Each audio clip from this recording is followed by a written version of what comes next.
আসসালামু আলাইকুম। আজকের সময় নিউজে আপনাকে স্বাগত। শুরুতেই সংবাদ শিরোনাম, পরে বিস্তারিত।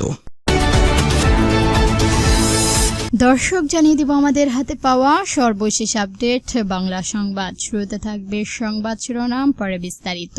রাষ্ট্রপতি নির্বাচনের দলের বাইরে ভোট দিলে সংসদ সদস্য পদ বাতিল।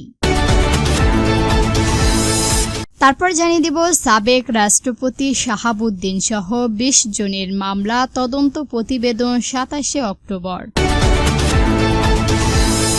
এখন জানিয়ে দিব সাকিব নষ্ট, পচে যাওয়া মানুষ দেশে ফিরলে শেখ হাসিনা সহ সবাই পাবে আইনি নিরাপত্তা। এবং সর্বশেষ জানিয়ে দিব শিক্ষামন্ত্রী বলছেন শূন্য পাশ করা শিক্ষা প্রতিষ্ঠানের বিরুদ্ধে ব্যবস্থা নেওয়া হবে।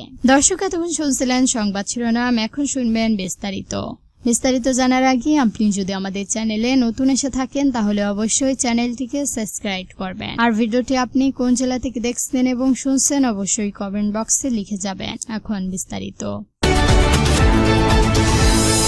রাষ্ট্রপতি নির্বাচনে দলের বাইরে ভোট দিলে সংসদ সদস্য পদ বাতিল। রাষ্ট্রপতি নির্বাচনের দলীয় সিদ্ধান্তের বাইরে গিয়ে কোনো সংসদ সদস্য ভোট দিতে পারবে না বলে জানিয়েছেন জাতীয় সংসদের চিফ হুদি নজরুল ইসলাম মনি।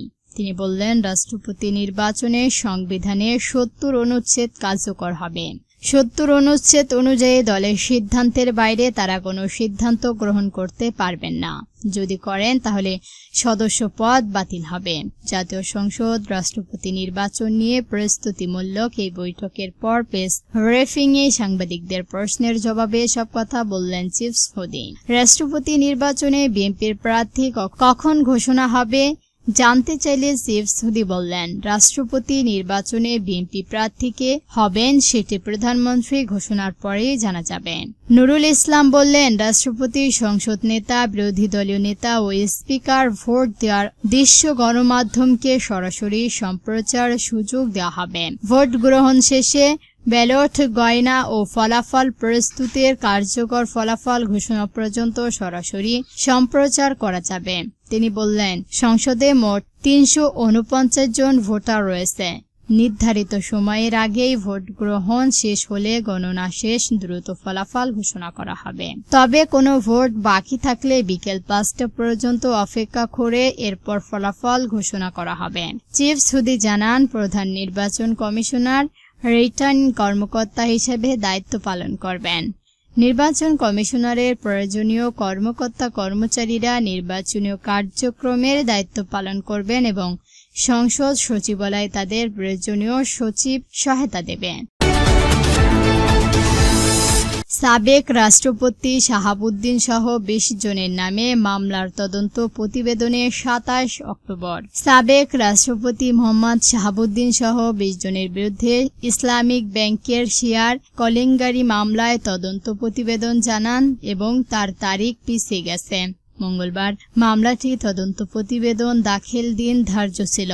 তবে এদিন তদন্ত সংস্থান দুর্নীতি দমন কমিশনার দুদক প্রতিবেদনে দখল করতে পারেনি। পরে ঢাকা মহানগর সিনিয়র স্পেশাল জজ শাহজালাল কবিরের আদালত প্রতিবেদন দাখিলের জন্য নতুন করে আগামী ২৭ অক্টোবর দিন ধার্য করেন।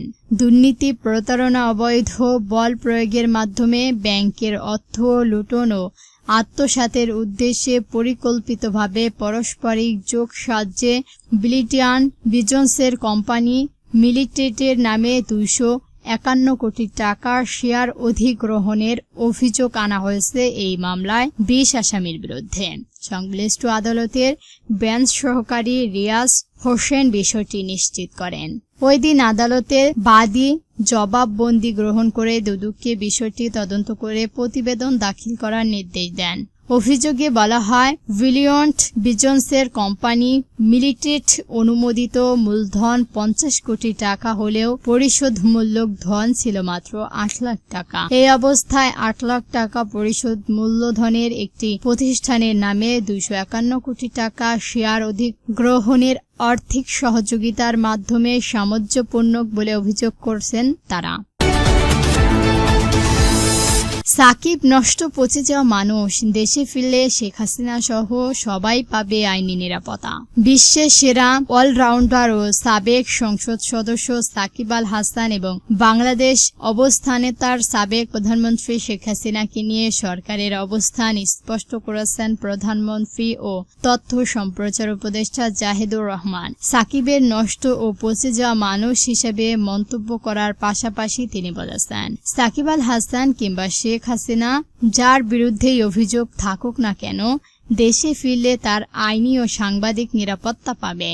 একই সঙ্গে তাদের বিরুদ্ধে থাকা অভিযোগের বিচার প্রচলিত আইন ও বিচারিক প্রক্রিয়া অনুযায়ী হবে। মঙ্গলবার 11 আগস্ট সচিবালয়ের তথ্য অধিদপ্তরে সরকারি সম্পর্কিত কার্যকলাপ অগ্রগতি ও ভিন্ন বিষয়ে আলোচিত নিয়ম সংবাদ সম্মেলনে সাংবাদিকদের প্রশ্নের জবাবে এসব কথা বলেছেন জাহিদুর রহমান। সাকিব আল হাসান ক্রিকেটিয়ার সাফল্যের কথা উল্লেখ করলে তার রাজনৈতিক অবস্থানের কঠোর সমালোচনা করেন তথ্য ও সম্প্রচার উপদেষ্টা। তিনি বললেন, সাকিব ভালো খেলোয়াড় হতে পারে, কিন্তু ব্যক্তিগত ও রাজনৈতিক অবস্থানের দিক থেকে তিনি নষ্ট ও পচে যাওয়া মানুষ। শেখ হাসিনার সঙ্গে সাকিবের রাজনৈতিক অবস্থান ও সম্পর্কের প্রচণ্ড টেনে উপদেষ্টা বললেন, যিনি ফ্যাসিবাদী শেখ হাসিনার সঙ্গে আপোষ বা সমঝোতা করেছেন এবং এখনও সেই অবস্থানকে অটল রয়েছেন, তার নীতি নৈতিকতা নিয়ে প্রশ্ন ওঠা স্বাভাবিক। তবে সাকিবের রাজনৈতিক অবস্থানের সমালোচনা করেও তার নাগরিক ও আইনি অধিকার খর্ব করা হবে না বলে জানান তিনি। শূন্য পাশ করা প্রতিষ্ঠানগুলোর বিরুদ্ধে ব্যবস্থা নেওয়া হবে বলছেন শিক্ষামন্ত্রী।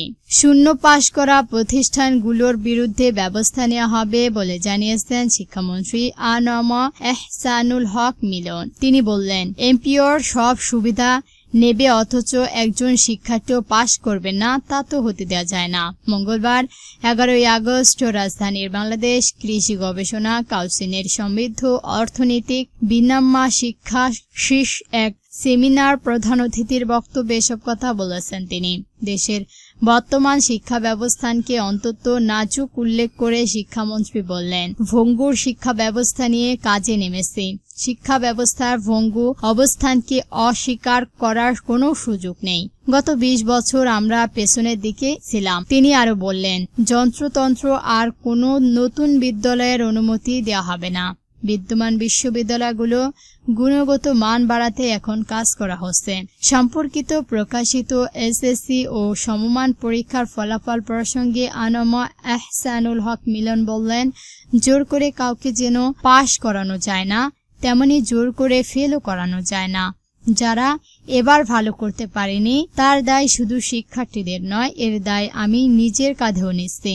শিক্ষা ব্যবস্থা প্রকৃত চিত্র তুলে ধরে নিরপেক্ষভাবে ত্রুটি ও মান যাচাইয়ের উপর গুরুত্ব দিয়ে তিনি বললেন, শিক্ষা ব্যবস্থা কোথাও ডিফেক্ট বা ত্রুটি রয়েছে, প্রকৃত মান কেমন এমন সঠিক উপত্য কি তা নিরপেক্ষভাবে খুঁজে বের করতে হবে।